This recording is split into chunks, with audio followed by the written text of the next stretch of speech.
all bets are off when you know going into the final season, knowing that it's a final season. Did that lift any reins for you? Did you just say, screw it, I'm taking it all the way this time. I'm doing this one with a British accent. Yeah, I'm pushing this person as far as I can go. What's that like going into that?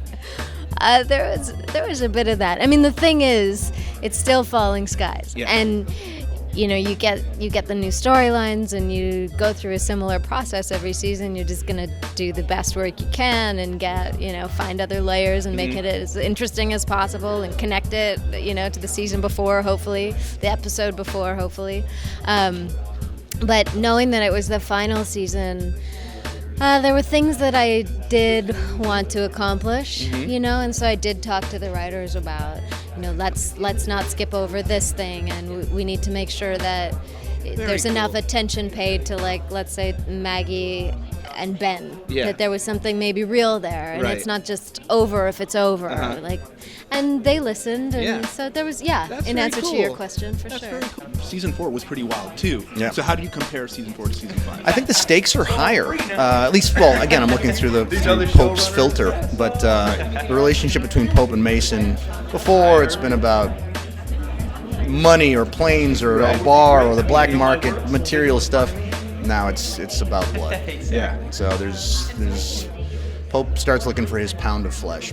Abe was another one where you did, as the creature, have a significant amount of dialogue. Yes. And now, like, once again, is it your voice? Are we hearing your voice? You're hearing my voice. As Great. co-chief, you are hearing my voice. Now I go in post-production. I voice loop every word I say in the show because I have dentures in, they're alien teeth.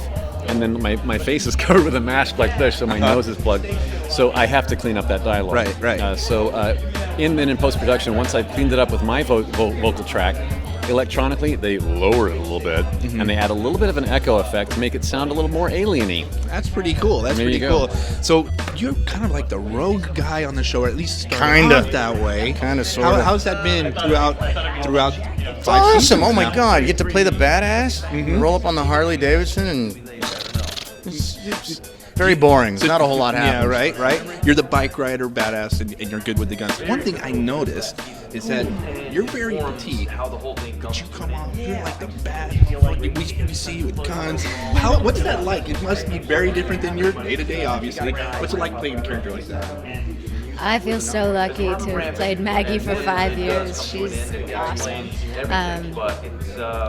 Anytime you are thrown into a situation you would never find yourself in your own life, that's why I'm an actor. Right.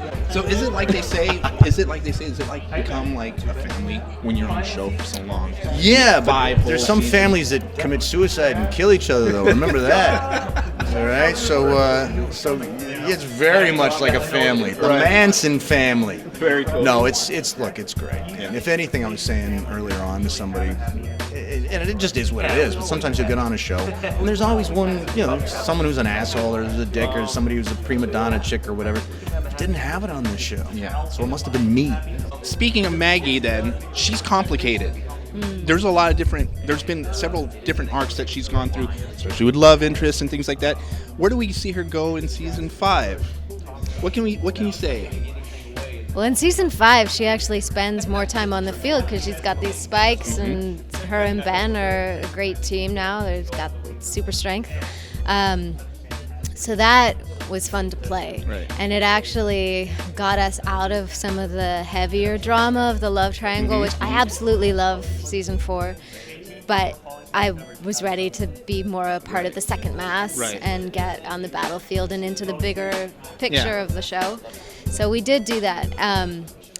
And what was your original? I want to bring it back because we were talking about her arcs and the love. Yeah. Going into season 5, coming out of those complicated arcs from season 4. Right. So the arc this season is all about her spikes and the fact that she's torn because she can really serve the second mass with her new abilities, but she longs to just have herself back and just have everything be kind of clear and cool, and she loves Hal, and that's all confusing and a mess, and she ends up getting her heart broken again.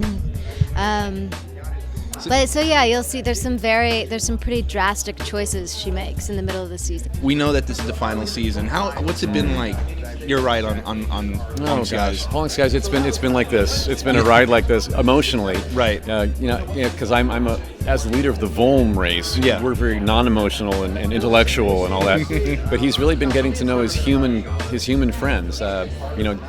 Getting to be friendly with Tom Mason and all of his kids on the show. Hal Mason, Ben Mason, Matt Mason. Right. It's been that family dynamic is something that I never had on my planet, and I kind of miss that with my own father. And you see my Right. father's storyline happening this year even more too. So it's going to be. He's learned a lot about human, and he likes Earth. He likes the humans, and he kind of wouldn't mind staying. Yeah. Yeah. Now, what's it like going in knowing it? Did you know it was the final season when you started? Yes. Yeah. So what's that Well, like? first of all, we didn't even know if we were coming back for 5, let alone once 5 started, if it was going to be the last one. But yeah, we did. Or when we found out. And it made it great. Right. Because it was like everybody kind of stepped up and said, okay, this is it. This is our last kick of the can. So there was a renewed vibrancy and enthusiasm and passion to everything that was happening. So we just really wanted to make it as good as we could possibly make it. What can we expect? Is there anything you can let the viewers know what to expect? What kind of season do we have in store for this final season? Well, at the end of season 4, we took down the power core for the Ishveni. So their electronic and their technology has been damaged to irreparably. So now what's left?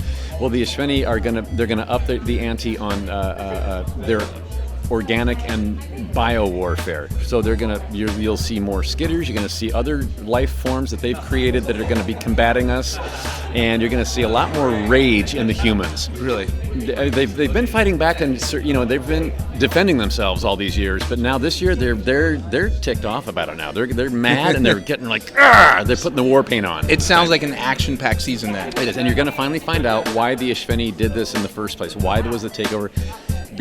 Some closure. You're going to have some closure by the end of the year. Yes, Very you are. cool. Well, thank you so much for your time. Thank you for having me. And congratulations on an awesome run. Oh, Who dies this season? Noah, Moon, Drew, Sarah Carter's character, Maggie. Pope is the only one left alive. So, what's next for you? What do you got coming up? Well, I'm working right now on a TV show called Rogue. It's for DirecTV, and that's great. It's a whodunit show, and it's a lot wordier. And I'm a DEA agent. It's in South Chicago, so it's very real. It's very gritty, and it's a joy. I mean, I can't believe it. It's like life goes on. Looking forward to seeing that. Well, I want to thank you for your time and for 5 great seasons. you. So, absolute pleasure to meet you. Yeah, you too.